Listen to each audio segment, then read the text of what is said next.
السلام علیکم ورحمۃ اللہ تعالی وبرکاتہ۔ وعلیکم السلام ورحمۃ اللہ۔ الحمد للہ رب العالمین والعاقبۃ للمتقین والصلاة والسلام علی سید الانبیاء والمرسلین وعلی آلہ واصحابہ اجمعین، اما بعد فأعوذ بالله من الشيطان الرجيم، بسم الله الرحمن الرحيم۔ ألا إن أولياء الله لا خوف عليهم ولا هم يحزنون الذين آمنوا وكانوا يتقون۔ صدق الله مولانا العظيم، وصدق رسوله النبي الأمين المتين الكريم، ونحن على ذلك لمن الشاهدين والشاكرين والذاكرين والحامدين والحمد لله رب العالمين۔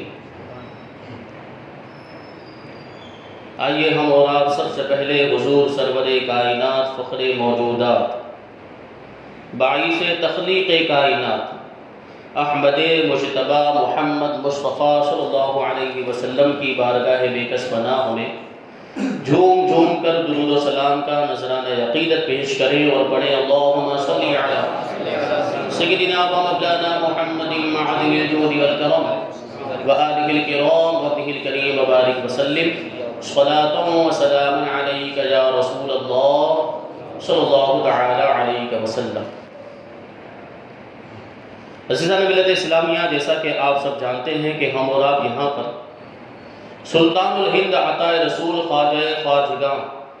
خواجہ معین الدین چشتی اجمیری غریب نواز رضی اللہ تعالیٰ عنہ کی بارگاہ میں خراج عقیدت پیش کرنے کے لیے حاضر آئے ہیں۔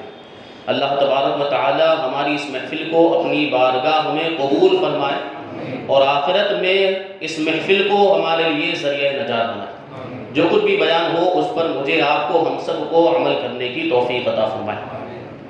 یہ رجب المرجب کا مہینہ ہے، بڑی برکتوں والا، بڑی عظمتوں والا، شان و شوکت والا مہینہ، عزت و حرمت والا مہینہ ہے۔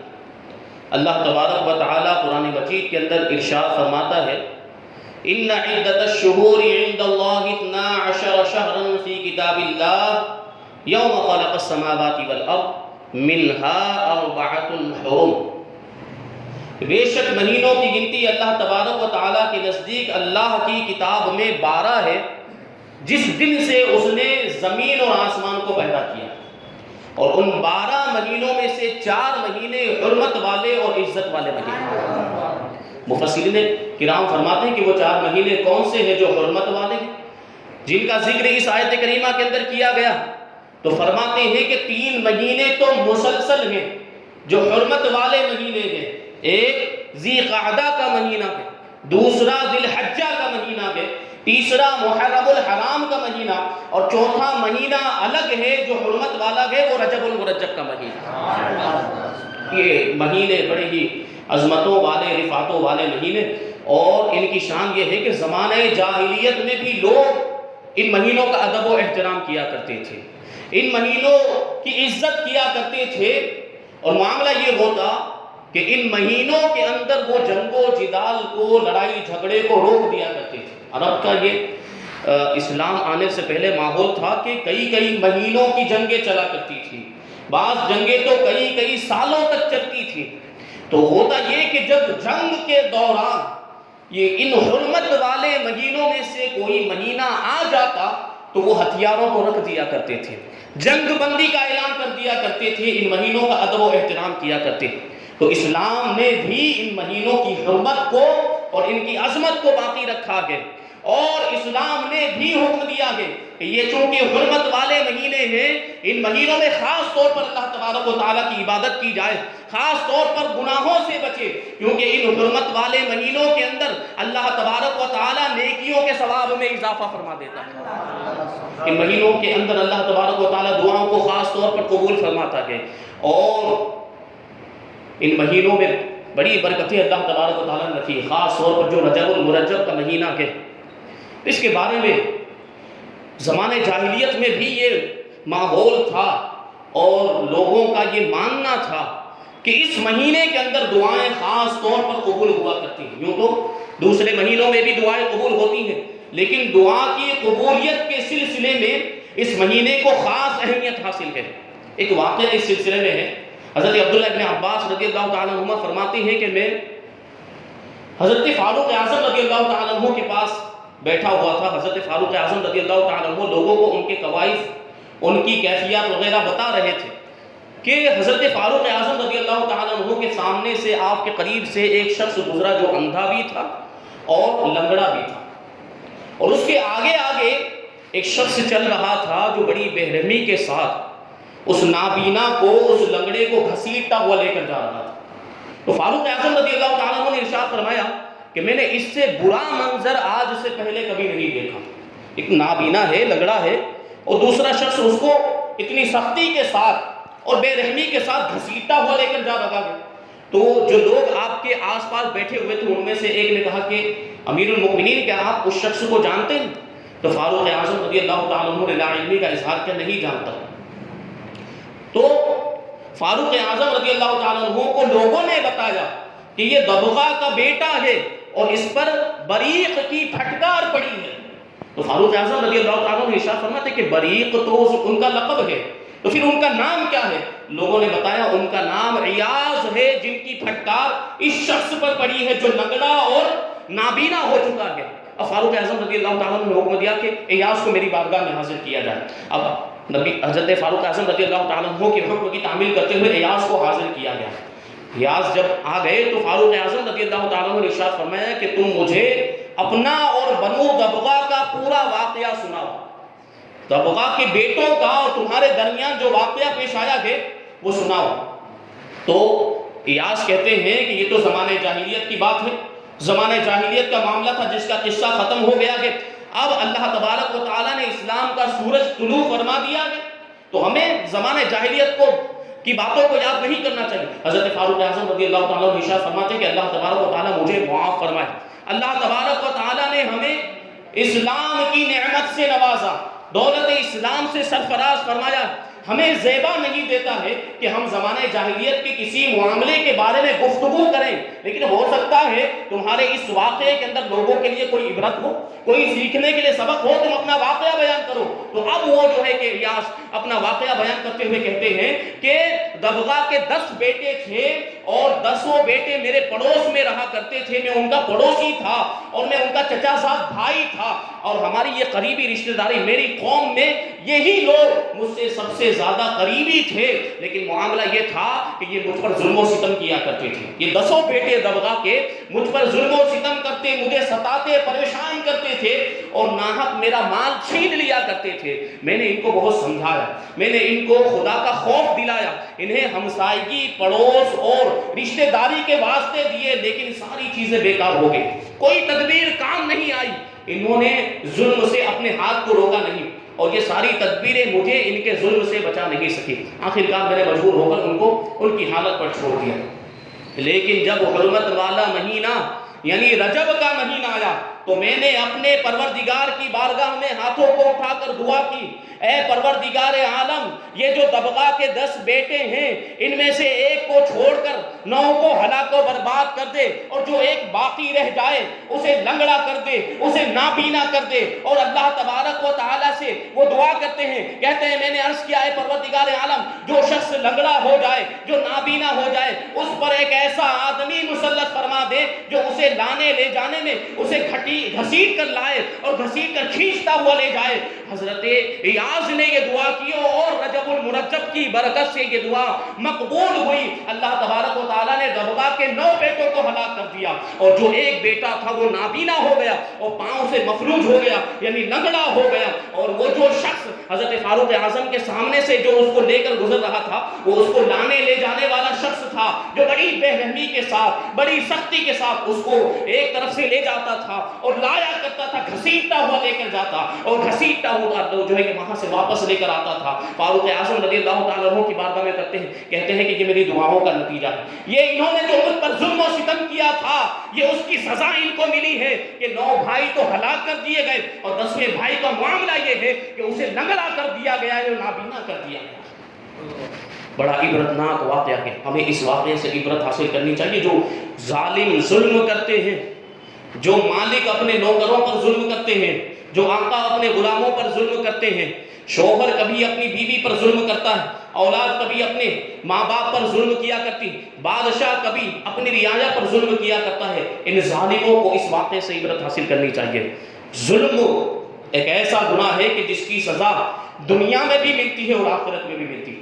اللہ کے رسول صلی اللہ علیہ وسلم ارشاد فرماتے ہیں اتقوا دعوت المظلوم فإنها ليس بينها وبين الله حجاب، کہ مظلوم کی بد دعا سے بچو کیونکہ اس کی بد دعا اور اللہ کے درمیان کوئی حجاب اور کوئی پردہ نہیں ہوتا ہے۔ جب مظلوم اللہ کی بارگاہ میں دعا کرتا ہے تو اللہ تبارک و تعالیٰ اس کی دعا کو قبول فرماتا ہے اور اس کے بدلے میں ظالم کو ہلاک و برباد کر دیا جاتا ہے۔ یہ ایک بات تو اس واقعے سے پتہ چلی، اور دوسری بات یہ ہے کہ رجب المرجب کا مہینہ بڑا برکت والا مہینہ ہے۔ اس مہینے کی برکت سے اس نے دعا کی تو اللہ تبارک و تعالیٰ نے اس کی دعا کو قبول فرمایا۔ یہ رجب کا بڑا برکت والا مہینہ، اس میں روزے رکھنے کی بھی بڑی فضیلتیں ہیں، اس میں عبادتوں کی بھی بڑی فضیلتیں ہیں۔ حضرت قتادہ رضی اللہ تعالیٰ عنہ بیان کرتے ہیں کہ العمل الصالح اعظم اجرا فی الاشہر الحرم، کہ حرمت والے مہینوں کے اندر نیکیوں کا ثواب بڑھا دیا جاتا ہے، نیک اعمال کے ثواب میں اضافہ کر دیا جاتا ہے۔ تو یہ حرمت والے مہینے ہیں، ہمیں ان کا ادب و احترام کرنا چاہیے، خاص طور پر ان مہینوں میں نیکیاں کرنی چاہیے اور گناہوں سے بچنے کی کوشش کرنی چاہیے۔ یوں تو سارے مہینوں میں پورے سال ہمیں گناہوں سے بچنا چاہیے، لیکن ان مہینوں میں خاص طور پر ہمیں گناہوں سے بچنا چاہیے۔ یہ رجب المرجب کا بابرکت مہینہ، اس مہینے کو بہت ساری چیزوں سے نسبت حاصل ہے۔ اس مہینے میں ہی شب معراج بھی آتی ہے، جس رات کو اللہ تبارک و تعالیٰ نے اپنے محبوب کو اپنی بارگاہ میں بلایا اور اپنے دیدار سے مشرف فرمایا۔ شب معراج بھی اسی مہینے کی 27ویں رات کو آتی ہے، اور اس مہینے میں ہی امام جعفر صادق رضی اللہ تعالیٰ عنہ کے وصال کا دن بھی ہے، اور اسی مہینے میں حضرت امیر معاویہ رضی اللہ تعالیٰ عنہ کے وصال کا بھی دن ہے، اور اسی مہینے میں حضرت عطائے رسول سلطان ہند خواجہ خواجگاہ خواجہ معین الدین چشتی غریب نواز رضی اللہ تعالیٰ عنہ کا عرس بھی آتا ہے۔ اسی مناسبت سے آج ہم انشاءاللہ تبارک و تعالیٰ حضرت غریب نواز رضی اللہ تعالیٰ عنہ کا تذکرہ کریں گے۔ تو یہ اولیاء کرام کا تذکرہ کیوں کیا جاتا ہے، یہ بات بھی ذہن میں رہے۔ اولیاء کرام پوری زندگی اللہ تبارک و تعالیٰ کی اطاعت و فرما برداری میں گزار دیا کرتے ہیں۔ ان کی زندگی عام انسانوں کے لیے مشعل راہ ہوا کرتی ہے، ہدایت کا مینارہ ہوا کرتی ہے۔ جو ان کی زندگی کو اپنا لے، جو ان کے نقش قدم پر چلتے ہوئے زندگی بسر کرے، تو پھر دنیا میں بھی کامیابی ہے اور آخرت میں بھی کامیابی ہے۔ تو اولیاء کرام کا تذکرہ اسی لیے کیا جاتا ہے کہ ان کی زندگی سے ہم کچھ سبق حاصل کریں، ان کے نقش قدم پر چلنے کی کوشش کریں، اور ان کے ذکر کے ذریعے سے ہمارے ایمان میں تازگی پیدا ہو، عقیدتوں میں اضافہ ہو، اور عقیدوں میں ایمان میں مضبوطی پیدا ہو۔ اللہ تبارک و تعالیٰ کی بارگاہ میں دعا کرتے ہیں کہ اللہ تبارک و تعالیٰ ہمیں اولیاء کرام سے محبت کرنے کی توفیق عطا فرمائے اور ان کے نقش قدم پر چلتے ہوئے زندگی گزارنے کی توفیق عطا فرمائے۔ حضرت غریب نواز رضی اللہ تعالیٰ عنہ ملک کے جو ہے کہ سجستان یا سیستان کے ایک علاقے سنجر میں پیدا ہوئے، اور آپ کی تاریخ ولادت کے بارے میں مختلف روایتیں ہیں۔ کسی نے 537 لکھا ہے، کسی نے 523 لکھا، کسی نے 530 لکھا ہے، لیکن زیادہ صحیح جو روایت معلوم ہوتی ہے وہ 530 کی ہے، کیونکہ میراث الاسرار کے اندر آپ کی عمر شریف 97 سال کی بتائی گئی، اور آپ کا انتقال ہوا ہے 627 ہجری میں۔ تو اگر 627 ہجری میں آپ کا وصال مانے اور اس میں سے 97 کو ہم مائنس کر دیں تو پھر بچتا ہے 530۔ تو اس اعتبار سے آپ کی جو تاریخ ولادت کا جو سال نکلتا ہے وہ ہے 530 ہجری۔ آپ سنجر کے علاقے میں پیدا ہوئے اور ابتدائی تعلیم گھر پر ہی حاصل کی۔ جب آپ کی عمر 15 سال کی ہوئی تو آپ کے والد ماجد کا انتقال ہو گیا، خواجہ غیاث الدین رحمۃ اللہ تعالی علیہ، آپ کے والد ماجد۔ اور آپ کو ایک بات بتا دوں، حضرت خواجہ غریب نواز رضی اللہ تعالیٰ عنہ کو جہاں اللہ تبارک و تعالیٰ نے بہت ساری دوسری فضیلتیں عطا فرمائی تھی، وہاں ان کی سب سے بڑی فضیلت یہ تھی کہ آپ نجیب الطرفین سید ہیں، والد ماجد کی طرف سے بھی سید ہیں اور والدہ ماجدہ کی بھی طرف سے سید ہیں۔ والد ماجد کی طرف سے آپ کا سلسلہ امام علی مقام امام حسین رضی اللہ تعالیٰ عنہ تک پہنچتا ہے، اور والدہ ماجدہ کی طرف سے آپ کا سلسلہ امام حسن مجتبی رضی اللہ تعالیٰ عنہ تک پہنچتا ہے۔ تو یہ شان ہے، آپ دیکھیں حضور اکرم صلی اللہ علیہ وسلم سے حضرت خواجہ غریب نواز تک جو بھی آپ کے خاندان میں آپ کے آبا و اجداد بڑے متقی پرہیزگار ولایت کے درجے پر فائز، اور اللہ تبارک و تعالیٰ نے کئی اماموں کو آپ کے آبا و اجداد میں پیدا فرمایا۔ یہ شان ہے، ایسا خاندان، ایسا عظیم خاندان حضرت خواجہ غریب نواز رضی اللہ تعالیٰ عنہ کا۔ آپ کے نسب کے بارے میں بہت ساری روایتیں ملتی ہیں، مختلف شجرے بیان کیے گئے، لیکن سب میں ایک چیز مشترک ہے، یہ مسلم ہے کہ آپ حسینی بھی سید ہیں اور حسنی بھی سید ہیں۔ آپ کا پدری نسب نامہ جو ہے وہ بیان کرنے کی کوشش کروں گا، آپ کو سبحان اللہ کہنا ہے۔ حضرت خواجہ معین الدین چشتی غریب نواز رضی اللہ تعالیٰ عنہ، یہ صاحبزادے ہیں حضرت خواجہ سید غیاث الدین کے، وہ صاحبزادے ہیں حضرت خواجہ سید نجم الدین ظاہر کے، وہ صاحبزادے ہیں سید عبدالعزیز کے، وہ صاحبزادے ہیں سید ابراہیم کے، وہ صاحبزادے ہیں سید ادریس کے، وہ صاحبزادے ہیں امام موسیٰ کاظم رضی اللہ تعالیٰ عنہ کے، اور وہ صاحبزادے ہیں امام علی رضا رضی اللہ تعالیٰ عنہ کے، وہ صاحبزادے ہیں امام جعفر صادق رضی اللہ تعالیٰ عنہ کے، وہ صاحبزادے ہیں امام محمد باقر رضی اللہ تعالیٰ عنہ کے، وہ صاحبزادے ہیں امام زین العابدین رضی اللہ تعالیٰ عنہ کے، اور وہ صاحبزادے ہیں امام علی مقام امام حسین رضی اللہ تعالیٰ عنہ کے، وہ صاحبزادے ہیں مولا کائنات علی مرتضیٰ شیر خدا رضی اللہ تعالیٰ عنہ۔ نعرے تکبیر، نعرے رسالت، جشن غریب نواز، مفتی صورت، مسلک اعلی حضرت۔ یہ آپ کا پدری والد ماجد کی طرف سے جو شجر نسب اور والدہ ماجدہ کی طرف سے جو آپ کا شجر نسب ہے وہ امام حسن مجتبی رضی اللہ تعالیٰ عنہ تک پہنچتا ہے۔ آپ کی والدہ ماجدہ حضرت ام الورا معروف بھی ماہ نور رضی اللہ تعالیٰ عنہ، یہ صاحبزادی ہیں حضرت سید داؤد رحمۃ اللہ تعالیٰ علیہ کے، وہ صاحبزادے ہیں حضرت عبداللہ حنبلی رضی اللہ تعالیٰ عنہ کے، اور وہ صاحبزادے ہیں سید زاہد کے، وہ صاحبزادے ہیں سید مورث کے، وہ صاحبزادے ہیں سید داؤد کے، اور وہ صاحبزادے ہیں سید موسیٰ جون رحمۃ اللہ تعالیٰ علیہ کے، وہ صاحبزادے ہیں سید عبداللہ کے، اور وہ صاحبزادے ہیں سید حسن مصنع کے، اور وہ صاحبزادے ہیں امام حسن مجتبی رضی اللہ تعالیٰ عنہ کے، اور وہ صاحبزادے ہیں امام الاولیاء مولا کائنات علی مرتضیٰ رضی اللہ تعالیٰ۔ اللہ تبارک و تعالیٰ ہمیں ان پاکیزہ ناموں کی برکتیں دنیا میں بھی عطا فرمائے اور آخرت میں بھی عطا فرمائے۔ ایسی مقدس ہستیاں آپ کے آبا و اجداد میں ہیں، بڑے بڑے امام، اہل بیت کے امام۔ تو آپ دیکھیں کہ غریب نواز رضی اللہ تعالیٰ عنہ کو اللہ تبارک و تعالیٰ نے یہ فضیلت عطا فرمائی کہ آپ نجیب الطرفین سید ہیں۔ نجیب الطرفین اسی کو کہا جاتا ہے کہ والد کی طرف سے بھی سید ہو اور والدہ کی طرف سے بھی سید ہو۔ اور اس اعتبار سے آپ دیکھیں، آپ نے ابھی غریب نواز رضی اللہ تعالیٰ عنہ کا مادری نسب نامہ سماعت کیا ہے، اس میں ایک نام آیا ہے حضرت عبداللہ حنبلی رضی اللہ تعالیٰ عنہ کا۔ آپ کی والدہ ماجدہ کے والد کا نام ہے سید داؤد، اور ان کے والد کا نام ہے سید عبداللہ حنبلی، یعنی آپ کے والد ماجد کے جو والدہ ماجدہ کے جو دادا ہیں ان کا نام ہے حضرت عبداللہ حنبلی رضی اللہ تعالیٰ عنہ۔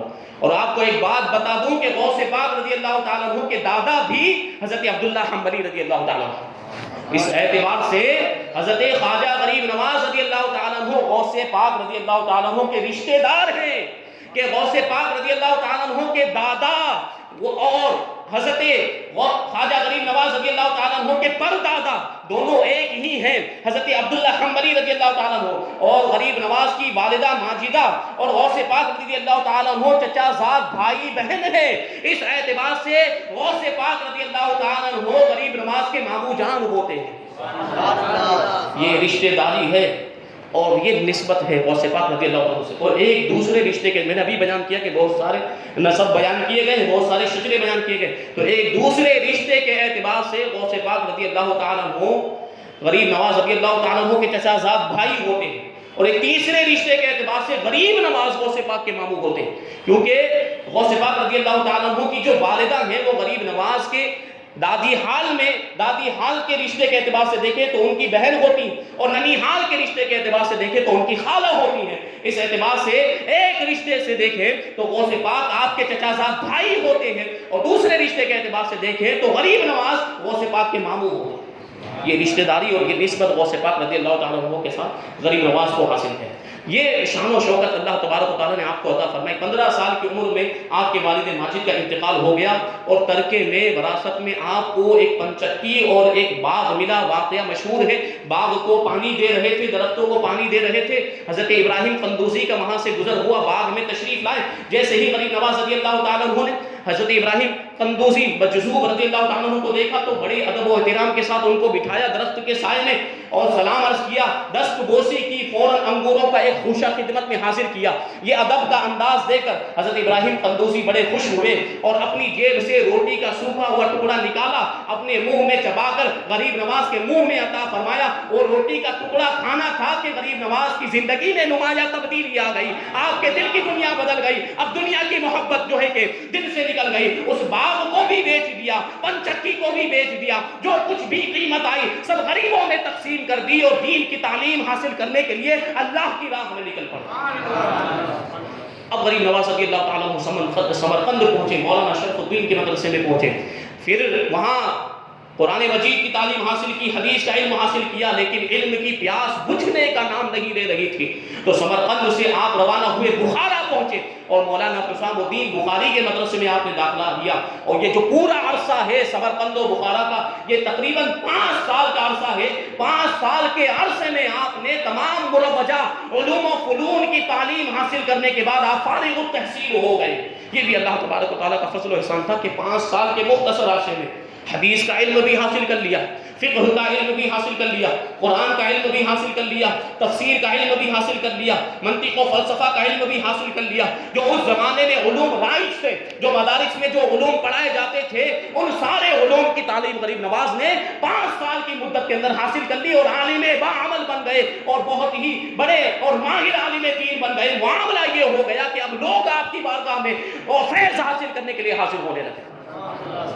یہ اولیاء کرام ہوتے ہیں۔ یہ بات میں اکثر عرض کرتا ہوں کہ کبھی بھی کوئی بھی غیر عالم اللہ کا ولی نہیں بن سکتا۔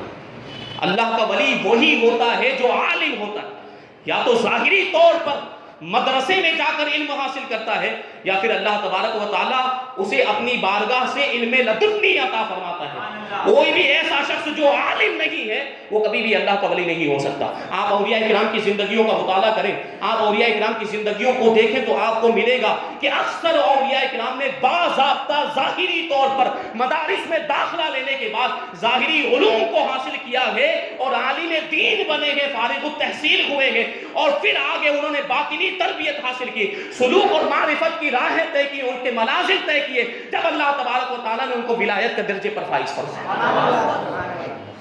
تو یہ ہے اولیاء کرام جو شریعت اور طریقت کے جامع ہوا کرتے ہیں۔ یہ شان غریب نواز رضی اللہ تعالیٰ عنہ کو ملی۔ تو علم ظاہری حاصل کرنے کے بعد اب باطنی تربیت کے لیے پیر و مرشد کی تلاش میں نکلے۔ آپ کے پیر و مرشد حضرت خواجہ عثمان ہارونی رضی اللہ تعالیٰ عنہ، کیسے ملاقات ہوئی اور کیا واقعہ خود بیان کرتے ہیں کہ آپ کی ملاقات آپ کے پیر و مرشد حضرت خواجہ عثمان ہارونی رضی اللہ تعالیٰ عنہ سے بغداد شریف کے اندر مسجد جنید میں ہوئی۔ بڑے بڑے مشائخ اور بڑے بڑے اولیاء کرام بزرگان دین اس محفل کے اندر موجود تھے۔ غریب نواز کہتے ہیں میں حاضر ہوا اور سر نیاز کو زمین پر رکھا، عرض کیا کہ میں آپ کے حلقہ ارادت میں شامل ہونا چاہتا ہوں۔ تو حضرت خواجہ عثمان ہارونی رضی اللہ تعالیٰ عنہ نے ارشاد فرمایا پہلے 2 رکعت نفل نماز ادا کرو۔ میں نے 2 رکعت نفل ادا کی۔ پھر حضرت خواجہ عثمان ہارونی رضی اللہ تعالیٰ عنہ نے ارشاد فرمایا کہ 21 مرتبہ درود شریف پڑھو، پھر سورہ اخلاص پڑھنے کے لیے بھی کہا۔ اب حضرت خواجہ عثمان ہارونی رضی اللہ تعالیٰ عنہ نے غریب نواز فرماتے کہ میرا ہاتھ پکڑا اور مجھے جو ہے کہ میدان کے اندر لے کر آئے، اور آسمان کی طرف منہ کر کے ارشاد فرمایا کہ آؤ تمہیں خدا تک پہنچا دوں۔ پھر غریب نواز رضی اللہ تعالیٰ عنہ کو آپ کے پیر و مرشد نے اپنے حلقہ ارادت میں شامل کیا، اور جو کلاه چہار ترکی ہوتی ہے وہ آپ کے سر پہ رکھی۔ ارشاد فرمایا کہ ہماری خانقاہ کا معاملہ ہے کہ ایک رات دن تک ریاضت و مجاہدہ کروایا جاتا ہے، ریاضت میں ایک رات دن تک 24 گھنٹے ریاضت و مجاہدہ کرنا ہوگا۔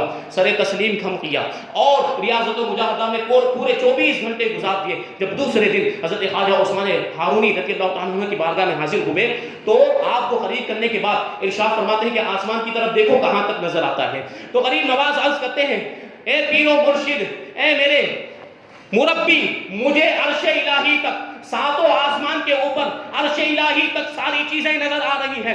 اب آپ کے پیر و مرشد ارشاد فرماتے ہیں کہ 1000 مرتبہ سورہ اخلاص پڑھو۔ غریب نواز کہتے ہیں میں نے سورہ اخلاص پڑھی۔ اب میرے پیر و مرشد نے ارشاد فرمایا زمین کی طرف دیکھو کہاں تک نظر آ رہا ہے۔ میں نے زمین کی طرف دیکھا تو تحت الثری تک دکھائی دے رہا تھا۔ اب پیر و مرشد نے اور ارشاد فرمایا کہ اب جب یہ دکھا دیا تحت الثری تک نظر آ رہا، سورہ اخلاص پڑھنے کے لیے کہا کہ 1000 مرتبہ اور سورہ اخلاص پڑھو۔ پھر کہا کہ اب آسمان کی طرف دیکھو اور اب بتاؤ کہ کہاں تک نظر آ رہا ہے۔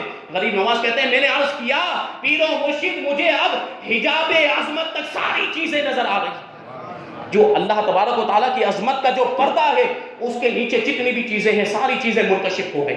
پھر آپ کے پیر و مرشد نے کہا آنکھیں بند کرو۔ پھر تھوڑی دیر کے بعد کہا آنکھیں کھولو۔ آنکھیں کھولنے کے بعد آپ نے یعنی حضرت خواجہ عثمان ہارونی رضی اللہ تعالیٰ عنہ نے اپنی انگلیاں میری آنکھوں کے سامنے کی اور ارشاد فرمایا کہ اب بتاؤ کیا نظر آ رہا ہے۔ غریب نواز کہتے ہیں میں نے عرض کیا پیر و مرشد مجھے 18 عالم نظر آ رہے ہیں، 18 عالم منکشف ہو گئے۔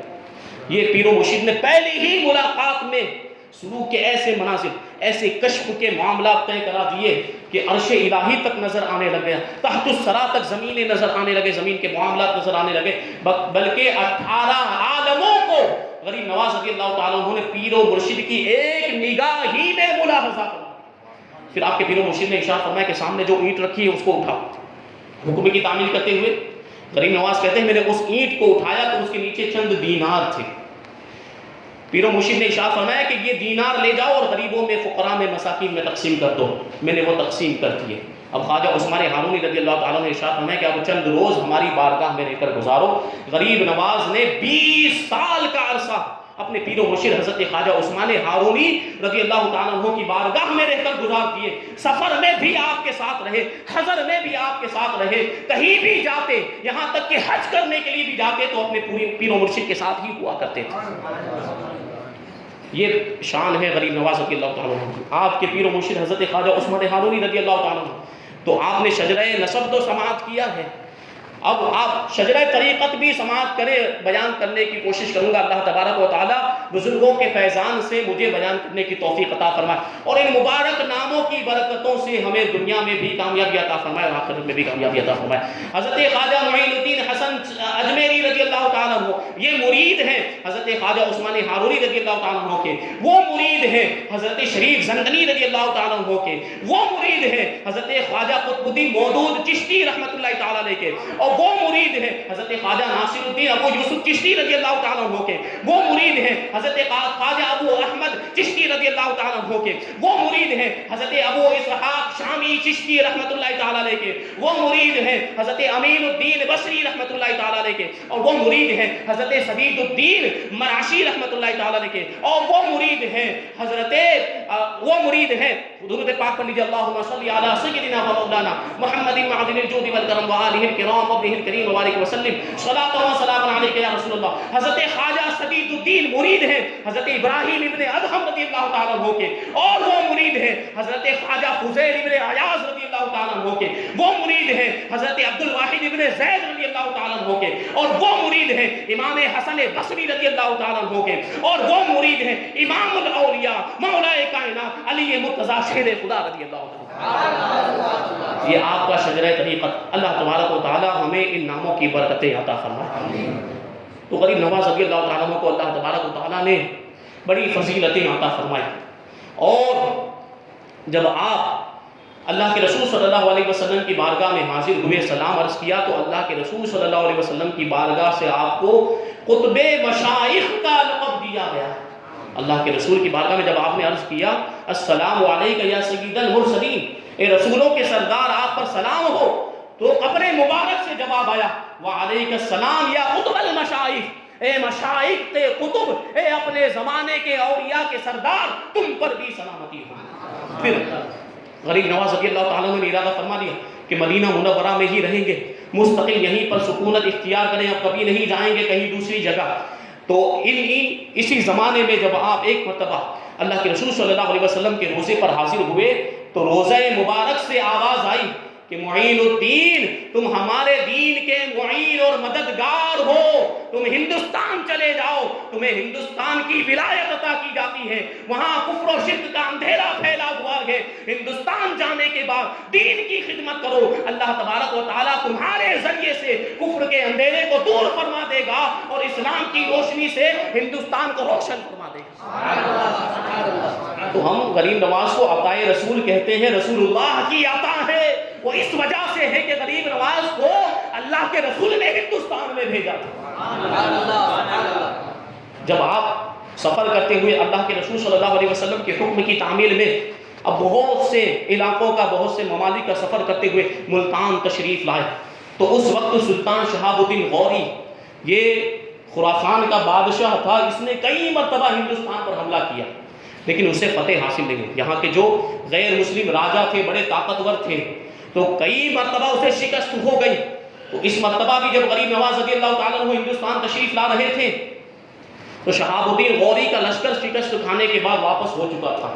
اس لشکر کا ایک سپاہی راستے میں ملا، غریب نواز رضی اللہ تعالیٰ عنہ کو دیکھا کہ ہندوستان جا رہے تو کہنے لگا آپ ہندوستان مت جائیں، کہ وہاں کے راجا بڑے خطرناک ہیں، ان کو ہرانا آسان نہیں ہے، لیکن یہ تو اللہ والے ہوا کرتے ہیں، ان کو مادی طاقتوں سے کچھ لینا دینا نہیں ہے، یہ تو روحانیت کے تاجدار ہوا کرتے ہیں۔ غریب نواز اس سپاہی سے ارشاد فرماتے ہیں کہ تم جب چلے تھے یہاں پر دشمنوں کا مقابلہ کرنے کے لیے تو تلواروں پر اور ہتھیاروں پر بھروسہ کر کے چلے تھے، لیکن ہم جب چلے ہیں تو اللہ پر بھروسہ کر کے چلے تھے۔ یہی وجہ ہے کہ غریب نواز کے پاس تلواریں نہیں تھی، آپ کے پاس ہتھیار نہیں تھے، آپ کے پاس گھوڑے اونٹ اور سواریاں نہیں تھی، آپ کے پاس بہت بڑا لشکر نہیں تھا، لیکن آپ کے پاس ایمان کی طاقت تھی، روحانیت کی طاقت تھی، اخلاق و کردار کی طاقت تھی، اور اسی کے ذریعے سے آپ نے لاکھوں غیر مسلموں کو کلمہ پڑھا کر دائرہ اسلام میں داخل فرمایا۔ یہ فضیلت ہے اور یہ عظمت ہے۔ غریب نواز رضی اللہ تعالیٰ عنہ سے پہلے بھی بہت سے بزرگان دین ہندوستان میں تشریف لائے، بہت سے حکمران بھی آئے، لیکن ان کے ذریعے سے اسلام کو اتنا فروغ نہیں ملا ہے جتنا فروغ ہندوستان میں اسلام کو غریب نواز کے ذریعے سے ملا ہے۔ تقریباً 90 لاکھ غیر مسلموں کو کلمہ پڑھا کے مسلمان بنایا۔ یہ ہے غریب نواز رضی اللہ تعالیٰ عنہ کی خدمات کا عالم، اپنے اخلاق و کردار کے ذریعے سے، اپنی روحانی طاقت کے ذریعے سے، ایمان کی طاقت کے ذریعے سے آپ نے اسلام کو پھیلایا۔ تلوار کے زور پر نہیں پھیلایا، ہتھیاروں کے زور پہ نہیں پھیلایا، جنگ و جدال کے ذریعے سے نہیں پھیلایا۔ آج ہمارا معاملہ یہ ہے کہ ہم اسلامی اخلاق و کردار کو بھول چکے ہیں۔ آج ہم نے اسلام سے اپنے رشتے کو کمزور کر لیا ہے، آج ہم اسلام سے دور ہوتے ہوئے نظر آ رہے ہیں۔ ایک زمانہ تھا کہ جب ہمارے بزرگان دین کسی علاقے میں جاتے تھے، کسی بھی شہر میں جاتے تھے اور کسی بھی ملک میں جاتے تھے تو ان کے چہرے کو دیکھ کر لوگ کلمہ پڑھ کے مسلمان ہو جایا کرتے تھے، ان کے اخلاق و کردار کو دیکھ کر لوگ مسلمان ہو جایا کرتے تھے۔ لیکن آج ہمارا معاملہ یہ ہے کہ ہمارے چہرے کو اگر کوئی دیکھ لے تو وہ اسلام کے قریب ہونے کے بجائے اور دور ہو جائے گا، ہمارے اخلاق کے کردار کو جھان لے تو قریب ہونے کے بجائے لوگ دور ہو جائیں۔ آج ضرورت اس بات کی ہے کہ ہم اپنے اخلاق و کردار کو اسلامی اخلاق و کردار بنائیں، ہم اپنے لباس کو اسلامی لباس بنائیں، ہم اپنے چہرے کو اسلامی چہرہ بنائیں، ہم اپنی عملی زندگی کو اسلامی زندگی بنائیں، تو ہم کو دیکھ کر دوسرے لوگ بھی کہیں گے کہ ہاں یہ اسلام کا سچا ماننے والا ہے اور یہی اسلام کا سچا پیروکار ہے، کہ اس کی ذات سے اور اس کے کردار سے اسلام جھلکتا ہوا نظر آتا ہے۔ یہ اصل کردار ہے۔ اللہ تبارک و تعالی ہمیں غریب نواز رضی اللہ تعالیٰ عنہ کے صدقے میں اسلام پر عمل کرنے کی توفیق عطا فرمائے۔ تو غریب نواز رضی اللہ تعالیٰ عنہ ہندوستان میں تشریف لایا، پورے واقعات آپ جانتے ہیں، اونٹ کے بیٹھنے کا واقعہ، جوگی جے پال کا واقعہ، وہ بیان نہیں کروں گا، بڑے مشہور واقعات ہیں۔ تو اب یہاں پر وہ راجہ پرتھوی راج جو تھا اس کے ساتھ بڑا مقابلہ ہوا، اور یہ بات آپ کو ذہن میں رہے کہ جو بھی تبلیغ دین کے لیے نکلتا ہے، اسلام کی خدمت کرنے کے لیے جب میدان میں آتا ہے تو اسے تکلیفوں کا سامنا کرنا پڑتا ہے، لوگ اس کے دشمن بنتے ہیں، مخالفین کی تعداد جو ہے مخالفین پیدا ہو جاتے ہیں اور ان کی تعداد میں اضافہ ہو جاتا ہے۔ غریب نواز رضی اللہ تعالیٰ عنہ کے ساتھ بھی یہی ہوا، تو پرتھوی راج نے بڑی تکلیفیں دینے کی کوشش کی، اور یہ اس کی جو ہے کہ کوششیں رہی کہ کسی طریقے سے غریب نواز رضی اللہ تعالیٰ عنہ اجمیر سے چلے جائیں۔ جب تعداد مسلمانوں کی بہت زیادہ بڑھ گئی تو اب جو پرتھوی راج تھا وہ حیران و پریشان، اس نے اپنے حواریوں سے، اپنے وزیروں سے، جو اراکین سلطنت تھے، ان سے کہا کہ اب اس فقیر کو اجمیر سے نکالنا ضروری ہو گیا ہے، اب ہم اسے یہاں سے ملک بدر کر دیں گے، ہندوستان سے نکال دیں گے۔ غریب نواز رضی اللہ تعالیٰ عنہ کو اس بات کا علم ہو گیا، آپ کے کسی مرید نے بتا دیا یا آپ نے کشف کے ذریعے سے جان لیا کہ پرتھوی راج آپ کو اجمیر سے نکالنے کا پلان بنا رہا ہے۔ غریب نواز رضی اللہ تعالیٰ عنہ نے اسی وقت ارشاد فرمایا، پتھورا را زندہ گرفتہ بدستے لشکر اسلام دادے، کہ ہم نے پتھورا کو، اس کا لقب تھا پرتھوی راج کا پتھورا، ارشاد فرماتے کہ ہم نے پتھورا کو زندہ پکڑ کر لشکر اسلام کے قبضے میں دے دیا۔ اب ادھر دوسری جانب سلطان شہاب الدین غوری، جو شکست کھانے کے بعد خراسان میں بیٹھا ہوا تھا اور اپنی شکست کا غم منا رہا تھا، اپنی ہار کا غم منا رہا تھا، رات کو سویا، وہ کیا دیکھتا ہے کہ ایک نورانی شکل کے بزرگ اس کے خواب میں تشریف لائے اور ارشاد فرماتے ہیں اس کو قریب کرنے کے بعد کہ شہاب الدین ہندوستان پر حملہ کرو، اب اللہ کی مدد شامل حال ہوگی، اللہ تبارک و تعالیٰ تمہیں فتح نصیب فرمائے گا۔ صبح بیدار ہونے کے بعد اس نے لشکر کو جمع کیا، ساری طاقت کو جمع کیا، سواریوں کو جمع کیا، ہتھیار وغیرہ دیے، ہندوستان پر حملہ کر دیا، اور ان نورانی شکل والے بزرگ کی کہنے کے مطابق اس نے جب یہاں پر حملہ کیا گیا تو اللہ تبارک و تعالیٰ نے اس کو فتح نصیب فرمائی۔ اب سلطان شہاب الدین غوری جب یہ ہندو راجاؤں پر غیر مسلم راجاؤں پر فتح یاب ہو گئے تو اب سیر و تفریح کی، اپنے حکومت کے علاقوں میں گھومنے پھرنے لگا، اور سیاحت کرتے ہوئے، سیر کرتے ہوئے، سفر کرتے ہوئے وہ اجمیر بھی پہنچا، اور اجمیر میں جب جیسے ہی پہنچا تو اسے مغرب کا وقت تھا، اذان کی آواز آئی، اسے تعجب ہوا کہ یہاں غیر مسلموں کے علاقوں میں اذان کون دے رہا ہے، اذان کی آواز کیسے آ رہی؟ تو ایک شخص کو پکڑ کے پوچھا کہ یہ اذان کی آواز کہاں سے آ رہی ہے؟ تو اس نے کہا کہ یہ جو سامنے مسجد نظر آ رہی ہے اسی میں ایک بزرگ ہے، ایک فقیر تشریف لائے ہیں، انہی کی برکت سے لوگ مسلمان ہوئے ہیں اور نماز پڑھ رہے ہیں، اسی لیے اذان دی گئی ہے، یہی اذان کی آواز ہے۔ اب شہاب الدین وہاں پہنچتا، مغرب کی جماعت کھڑی ہو گئی، مغرب کی نماز میں شامل ہو جاتا ہے۔ جیسے ہی غریب نواز رضی اللہ تعالیٰ عنہ لوہے کے سلام پھیرتے ہیں نماز سے فارغ ہونے کے بعد، سلطان شہاب الدین غوری کی نظر غریب نواز کے چہرے پر پڑتی ہے، فوراً اسے احساس ہو جاتا ہے کہ یہ تو وہی بزرگ ہے جو خراسان میں میرے خواب میں تشریف لائے تھے۔ اس طریقے سے غریب نواز رضی اللہ تعالیٰ عنہ نے خواب میں تشریف لا کر شہاب الدین غوری کی مدد فرمائی ہے، اور آپ کی دعاؤں کی برکت سے سلطان شہاب الدین غوری کو اس طریقے سے فتح ملی ہے۔ یہ جو مسجد کی بات نکلی ہے تو ایک واقعہ یاد آ گیا، غریب نواز رضی اللہ تعالیٰ عنہ جب اجمیر تشریف لائے اور پہلے تو ویسے ہی نماز پڑھ لیا کرتے تھے، لیکن جب مسلمانوں کی تعداد بڑھ گئی، مسلمانوں کی تعداد میں اضافہ ہو گیا تو مسجد کی ضرورت پیش آئی۔ ظاہر سی بات ہے مسجد میں نماز پڑھنے کا معاملہ ہی الگ ہے، مسجد میں نماز پڑھنے کا جو ثواب ہے وہ دوسری جگہ پر نماز پڑھنے کا ثواب نہیں۔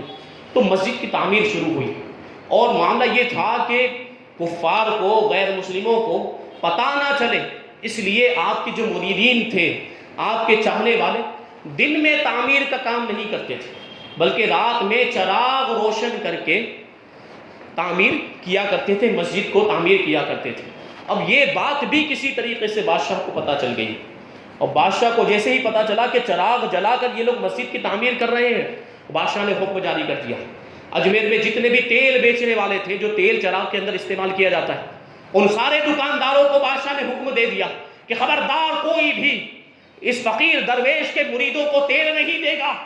اب دوسرے دن جب صبح ہوئی اور آپ کے مریدین دکانوں پر تیل لینے کے لیے پہنچے تو کسی نے بھی تیل نہیں دیا، سب نے تیل دینے سے انکار کر دیا۔ ہم کو بادشاہ کا حکم ہوا ہے کہ آپ کو تیل نہ دیا جائے۔ اب آپ کے مریدین حیران و پریشان غریب نواز رضی اللہ تعالیٰ عنہ کی بارگاہ میں پہنچے اور آنے کے بعد عرض کرتے ہیں حضور ایسا ایسا معاملہ ہوا، سب نے ہمیں تیل دینے سے انکار کر دیا، اب ہم چراغ کیسے جلائیں گے؟ اور چراغ نہیں جلے گا تو مسجد کی تعمیر کیسے ہوگی؟ تو غریب نواز رضی اللہ تعالیٰ عنہ ارشاد فرماتے ہیں کہ فکر کیوں کرتے ہو، چراغ کی روشنی کا انتظام ہو جائے گا۔ جب شام کا وقت آیا، مغرب کی نماز کا وقت آیا، حضرت غریب نواز رضی اللہ تعالیٰ عنہ نے اپنے مرید خاص حضرت خواجہ قطب الدین بختیار کاکی رضی اللہ تعالیٰ عنہ کو بلایا، وضو کا پانی لے کر آؤ۔ حضرت خواجہ قطب الدین بختیار کاکی ایک برتن کے اندر وضو کا پانی لے کر آئے اور ایک لوہے کا تشت، بڑا لوہے کا جو ہے کہ اس کو کہہ لیجئے تھال، وہ بھی ساتھ میں لے کر آئے اور اس تھال کو نیچے رکھ دیا۔ اب اس پانی سے غریب نواز رضی اللہ تعالیٰ عنہ وضو فرما رہے ہیں اور وضو کا جو بچا ہوا پانی ہے وہ اس تشت کے اندر جمع ہو گیا۔ اب غریب نواز رضی اللہ تعالیٰ عنہ نے اپنے مریدوں کو جمع کیا، قریب آؤ اور ارشاد فرمایا یہ پانی لے جاؤ اور اپنے چراغوں کے اندر ڈال دو، تیل کی جگہ پر کام آئے گا۔ مریدوں نے وہ پانی لیا ہے اور چراغوں کے اندر ڈالا اور پھر چراغوں کو روشن کیا ہے تو ایسے چراغوں میں وہ روشنی ہوئی جو تیل کے ذریعے بھی نہیں ہوا کرتی۔ کیا پانی کے ذریعے سے کبھی چراغ جلائے جا سکتے ہیں؟ یہ اللہ والوں کی کرامتیں ہوا کرتی ہیں۔ یہ غریب نواز رضی اللہ تعالیٰ عنہ کہ کشف کا عالم، آپ کی کرامتوں کا عالم، یہ مقام و مرتبہ اللہ تبارک و تعالیٰ نے آپ کو عطا فرمایا۔ دیکھیں زندگی میں بھی آپ لوگوں کی مدد کیا کرتے، اپنے چاہنے والوں کی مدد کیا کرتے تھے، اپنے مریدین کی مدد کیا کرتے تھے۔ جیسے حضرت خواجہ قطب الدین بختیار کاکی جو آپ کے خلیفہ اعظم، آپ کے مرید خاص ہیں حضرت خواجہ قطب الدین بختیار کاکی، آپ کا واقعہ ہے کہ ایک مرتبہ آپ سلطان شمس الدین التمش کے ساتھ دلی میں وہاں پر اس کے ہاتھ میں ہاتھ ڈال کر شاہی قلعے کی سیر کر رہے تھے، شاہی قلعے کا معائنہ کر رہے تھے، اس کو ملاحظہ کر رہے تھے، اور وہاں پر حکومت کے بڑے بڑے عمراء، بڑے بڑے اراکین، وزیر وغیرہ سب موجود تھے۔ تو اسی درمیان میں ایک بدکار حاملہ عورت آئی اور آنے کے بعد کہنے لگی بادشاہ سے، سلطان شمس الدین التمش سے کہنے لگی کہ میرا نکاح کروا دو، میں بہت سخت عذاب میں مبتلا ہوں۔ تو بادشاہ نے اس سے کہا کہ کس سے تیرا نکاح کر دیا جائے اور تو کیسے عذاب میں مبتلا ہے؟ تو وہ بدبخت فاحشہ بدکار عورت کہنے لگی کہ یہ جو حمل ہے یہ قطب الدین کا حمل ہے، معاذ اللہ۔ قطب صاحب کی طرف خواجہ قطب الدین بختیار کاکی رحمت اللہ تعالیٰ علیہ کی طرف نسبت کرتے ہوئے اس نے کہا کہ یہ حمل ان کا ہے، یہ بچہ ان کا ہے، اور تہمت لگائی، الزام لگائے، جھوٹا الزام لگایا۔ اب اللہ والے ہوتے ہیں، حضرت خواجہ قطب الدین بختیار کاکی رضی اللہ تعالیٰ عنہ شرم سے پسینہ پسینہ ہو گئے۔ آپ نے اس کی طرف کوئی توجہ نہیں دی، اپنے سر کو جھکا لیا ہے اور کسی اور سے مدد نہیں مانگی ہے۔ مدد مانگی ہے تو اپنے پیر و مرشد حضرت غریب نواز سے مدد مانگی ہے، دہلی میں موجود ہے، وہیں سے غریب نواز کو پکارتے ہیں، دل ہی دل میں پکارتے ہیں، پیر و مرشد میری مدد فرمائیے۔ غریب نواز اجمیر کے اندر موجود ہے، پلک جھپکتے ہی غریب نواز دہلی میں حاضر ہو جاتے ہیں، لوگ دیکھتے ہی آپ کی قدم بوسی کرنے لگ جاتے ہیں۔ پلک جھپکتے اجمیر سے دہلی اور پوچھتے ہیں قطب الدین بختیار کاکی سے کیا معاملہ ہے، کیوں بلایا ہے، تم نے کیوں یاد کیا؟ کچھ کہنے کی ہمت نہیں تھی، خاموش کھڑے۔ غریب نواز رضی اللہ تعالیٰ نے سارے معاملے کو جان لیا۔ اس بدکار عورت کو کہا کہ اب یہ تیرا بچہ ہی بتائے گا کہ وہ کس کی اولاد ہے، وہ کس کا بچہ ہے۔ غریب نواز رضی اللہ تعالیٰ نے اس بچے کو پکار کر کہا کہ اے پیٹ کے حمل، تو ہی بتا دے کہ تیرا تعلق کس سے ہے، تو کس کا بیٹا ہے، کیا تو قطب الدین کا بیٹا ہے؟ تو اس بچے نے پیٹنے سے آواز دی کہ خدا کی قسم میں قطب الدین کا بیٹا نہیں ہوں، میں خواجہ قطب الدین بختیار کاکی کا بیٹا نہیں۔ یہ بدکار عورت ہے، خواجہ قطب الدین بختیار کاکی کے دشمنوں نے اسے روپے پیسے کی لالچ دے کر ان پر الزام لگانے کے لیے، ان پر تہمت لگانے کے لیے بھیجا۔ یہ شان ہے غریب نواز رضی اللہ تعالیٰ عنہ کی، اس طریقے سے اپنے مریدوں کی مدد کرتے ہیں، اپنے چاہنے والوں کی مدد کرتے ہیں۔ زندگی میں تو مدد کرتے تھے اور بعد وفات بھی ظاہری طور پر دنیا سے تشریف لے جانے کے باوجود بھی آج بھی اپنے چاہنے والوں کی مدد کرتے ہیں۔ آج بھی اگر کوئی غریب نواز کے روزے پر حاضر ہو جائے اور مرادیں مانگے، وہاں اپنی جو ہے کہ اپنے مقاصد کو رکھے تو اللہ تبارک و تعالیٰ غریب نواز کی برکت سے ان مقاصد کو پورا کر دیتا ہے۔ ایک زمیندار تھا، بہت مالدار، زمینیں جائیداد بہت ساری چیزیں اس کے پاس تھی۔ اب انگریزوں کا دور حکومت آیا تو انگریزوں نے یہ کیا کہ اس کی جتنی بھی زمینیں تھیں اور جتنی بھی جائیداد تھی سب کو ضبط کر لیا۔ اب یہ جو زمیندار تھا یہ حیران و پریشان، کہ میری جائیداد ضبط ہو گئی، میری زمین ضبط ہو گئی. اس نے پوری کوشش کی، مختلف تدبیریں اپنائی، لیکن کوئی تدبیر کارگر نہیں ہوئی، اسے کامیابی نہیں ملی. تو وہ غریب نواز کے روزے پر حاصل ہو گیا. وہ عیش و عشرت میں اس نے زندگی گزاری تھی مالدار ہونے کی وجہ سے، لیکن اس کی جو طبیعت تھی وہ نازک تھی. وہ عیش و عشرت میں بڑی جو ہے کہ اس نے زندگی بھلے ہی گزاری تھی، لیکن غریب نواز کی غریب نوازی پر اسے بھروسہ تھا. اس نے سنا تھا کہ غریب نواز غریبوں کی مدد کیا کرتے. آپ کے مزار پر حاضر ہو گیا، اور وہاں حاضر ہونے کے بعد اس نے عہد کر لیا، اس نے جو ہے کہ اپنا جو ہے پکا ارادہ کیا، عزم کر لیا کہ جب تک میری پوری جائیداد مجھے واپس نہیں مل جاتی، جب تک میری پوری زمین مجھے واپس نہیں مل جاتی، میں یہاں سے کہیں نہیں جاؤں گا، نہ کچھ کھاؤں گا نہ کچھ پیوں گا. 3 دن تک بغیر کچھ کھائے بغیر کچھ پیے ہوئے وہ غریب نواز کے روزے پر، آپ کے دروازے پر جو باب اجابت ہے وہیں پر کھڑا رہ گیا 3 دن تک. تو غریب نواز جو عاشقوں کی مدد کرنے والے ہیں، جو اپنے چاہنے والوں کی بندہ نوازی کرنے والے، جو غریبوں کو نوازنے والے ہیں، آپ نے دیکھا کہ یہ اپنے وعدے کا پکا ہے، یہ اپنی بات کا پکا ہے. اسے اپنی ایک جھلک عطا فرمائی اور ارشاد فرمایا کہ جا، اب جو بھی زبان سے کہے گا وہ پورا ہو جائے گا. اور ایک ہی جھلک میں غریب نواز رضی اللہ تعالیٰ عنہ نے اس کو مستجاب الدعوات بنا دیا. اب اس پر عالم ملکوت اور لوح محفوظ منکشف ہو گیا. اس کا ظرف اتنا وسیع اور کشادہ نہیں تھا، وہ اس مرتبے کو اور اس مقام کو برداشت نہ کر سکا، تو وہ مجذوب ہو گیا. زمیندار مجذوب ہو گیا اور جنگلوں کی طرف چلے گئے. مستان کہتے ہیں نا، مستان ہو گیا، مجذوب ہو گئے، جنگلوں میں گھومتا پھرتا. تو یہ جو واقعہ ضیاء المکتوب کے اندر بیان کیا، اس کے جو مصنف ہیں مولانا ضیاء الدین، وہ بتاتے ہیں کہ ان کے پیر و مرشد مولانا فضل رسول، وہ بھی ان پر بھی جب جذب کی کیفیت طاری ہوئی تو انہوں نے بھی دنیا کو خیر آباد کیا، وہ بھی جنگل میں چلے گئے. تو جب وہ جنگل میں گئے تو اس زمیندار کے ساتھ ان کی ملاقات ہوئی، جس کو خواجہ غریب نواز رضی اللہ تعالیٰ عنہ کی نگاہ نے اللہ کا ولی بنا دیا تھا. اس سے ان کی ملاقات ہوئی. تو جب ملاقات ہوئی تو وہ زمیندار جس کو کشف کی دولت مل گئی تھی، وہ کہنے لگا کہ اے مولوی فضل رسول، میں تمہیں ایک اسم اعظم بتاتا ہوں، آپ بھی اس اسم اعظم کو یاد رکھیں. میں تمہیں ایک اسم اعظم بتاتا ہوں کہ ہر مقصد کی کامیابی کے لیے بڑا اکثیر اور بڑا کارگر ہے. جس مقصد کے لیے اس اسم اعظم کو پڑھا جائے وہ مقصد پورا ہو جاتا ہے. اس مقصد کو تم بھی یاد رکھنا، اور دوسروں کو بھی تم اس کو بتا سکتے ہو، دوسروں کو بھی اس کی اجازت ہے. تو حضرت مولوی فضل رسول کہتے ہیں کہ وہ اسم اعظم کیا ہے؟ تو زمیندار جو مجذوب ہو گئے تھے انہوں نے کہا وہ اسم اعظم یہ ہے، الہی بحرمت معین الدین اجمیری مشکل کشا.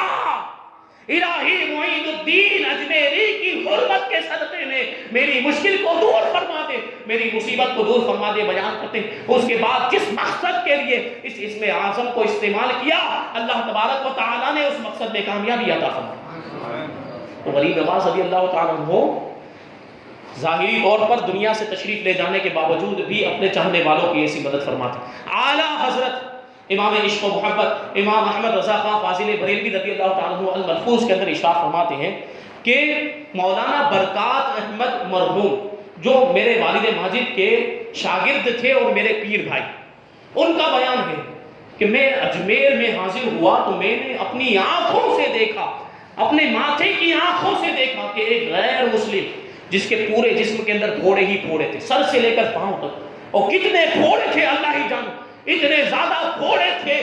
وہ غریب نواز کے دربار میں حاضر ہوتا اور آپ کے روضہ مبارک کے سامنے اس وقت کچھ اتنی چھتیں وغیرہ نہیں پڑی ہوئی تھی، وہاں پر کنکروں پر پتھروں پر لوٹتا اور چیخ چلا کر کہتا خواجہ اگن لگی ہے، خواجہ اگن لگی ہے. 3 دن تک میں نے اس کو دیکھا. تیسرے دن جب وہ آیا تو اس کے جسم کے سارے پھوڑے اچھے ہو چکے تھے.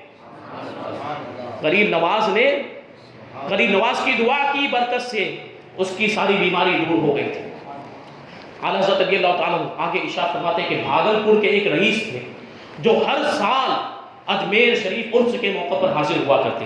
ایک وہابی کے ساتھ ان کے تعلقات تھے، ملاقات تھی. تو آپ ایک مرتبہ اجمیر کے لیے جانے لگے تو وہ کہنے لگا کہ کیوں اجمیر جاتے ہیں؟ یہ وہابی تو اولیاء کرام کے تصرفات کے منکر ہیں، اولیاء کرام کی کرامات کے منکر. تو وہ وہابی کہنے لگا کہ اجمیر کیوں جاتے ہو، اجمیر جانے میں کیا فائدہ، اتنا روپیہ پیسہ برباد کرتے ہو، کیا ملتا ہے؟ تو وہ جو رئیس تھے سنی صحیح العقیدہ، وہ کہتے ہیں کہ کیا ملتا ہے وہ ہمیں پوچھو، غریب نواز کیا عطا کرتے ہیں، اگر تم دیکھنا چاہتے ہو تو تم بھی ہمارے ساتھ چلو، تم بھی اپنی ماتھے کی نگاہوں سے دیکھ لو۔ اب اس مرتبہ جب وہ اجمیر تشریف لائے تو اس وہابی کو بھی ساتھ میں لے کر آئے۔ اب یہ دونوں جب غریب نواز رضی اللہ تعالیٰ عنہ کے دربار میں پہنچے، وہاں کھڑے تھے کہ کیا دیکھتے ایک عجب منظر کہ ایک فقیر ہے جو سونٹا لیے ہوئے، ایک درویش ہے جو ہاتھ میں کوڑا لیے ہوئے روزہ مبارک کا طواف لگا رہا ہے اور پکارتا جا رہا ہے کہ خواجہ 5 روپے لوں گا، 1 گھنٹے میں لوں گا اور ایک ہی آدمی سے لوں گا۔ وہ طواف کرتا جا رہا تھا اور صدا لگاتے جا رہا تھا، خواجہ 5 روپے لوں گا اور 1 گھنٹے میں لوں گا اور ایک ہی آدمی سے لوں گا۔ اب یہ وہاں بھی سوچ رہا تھا میں بھی دیکھوں کہ کیسے اسے 5 روپے ملتے ہیں۔ وہ غور و فکر کرتا رہا، سوچتا رہا کہ کب 1 گھنٹہ مکمل ہو۔ اب اسے خیال آیا کہ شاید اب 1 گھنٹہ مکمل ہو چکا ہے، اب وقت گزر چکا ہے۔ وہ قریب گیا اس فقیر کے اور 5 روپے اپنی جیب سے نکالنے کے بعد کہتا ہے کہ لے خواجہ تجھے کیا دیں گے، میں دیتا ہوں، لے خواجہ تیری کیا مدد کریں گے، معاذ اللہ اس نے یہ کہا۔ اب فقیر وجد میں آ گیا، اس نے دوسرا 1 چکر لگایا اور چکر لگانے کے بعد کہتا ہے خواجہ میں تیرے صدقے جاؤں، تجھ پہ قربان جاؤں، 5 روپے دلائے بھی تو کیسے خبیث منکر سے دلائے۔ سبحان اللہ، 5 روپے دلائے بھی تو کیسے خبیث منکر سے دلائے۔ یہ شان ہے غریب نواز کی، ان کی بارگاہ میں جو حاضر ہوتا ہے غریب نواز رضی اللہ تعالیٰ عنہ اسے جو ہے کہ نوازتے ہیں، اس کی مرادوں کو پوری فرما دیتے ہیں۔ غریب نواز رضی اللہ تعالیٰ عنہ کا مزار پاک ایسا مقدس مقام ہے جہاں دعائیں قبول ہوتی ہیں۔ اعلیٰ حضرت رضی اللہ تعالیٰ عنہ تقریباً 44 مقامات شمار کرائے ہیں، جو ایک رسالہ لکھا احسن البیان نام کا، اس میں 44 مقامات شمار کرائے، اس میں سے غریب نواز رضی اللہ تعالیٰ عنہ کا روزہ بھی ایک آپ نے شمار کیا کہ غریب نواز کے روزے پر بھی اللہ تبارک و تعالیٰ کی بارگاہ میں جو دعا کی جائے اللہ تبارک و تعالیٰ اس دعا کو قبول فرمایا کرتا ہے۔ اللہ تبارک و تعالیٰ ہمیں آپ کو ہم سب کو غریب نواز کے فیضان سے مالا مال فرمائے اور آپ کے نقش قدم پر چلتے ہوئے زندگی گزارنے کی توفیق عطا فرمائے، اسلام پر خود عمل کرنے کی توفیق عطا فرمائے اور اسلام کو دوسروں تک غیروں تک پہنچانے کی توفیق عطا فرمائے۔ وما علینا الا البلاغ۔ السلام علیکم۔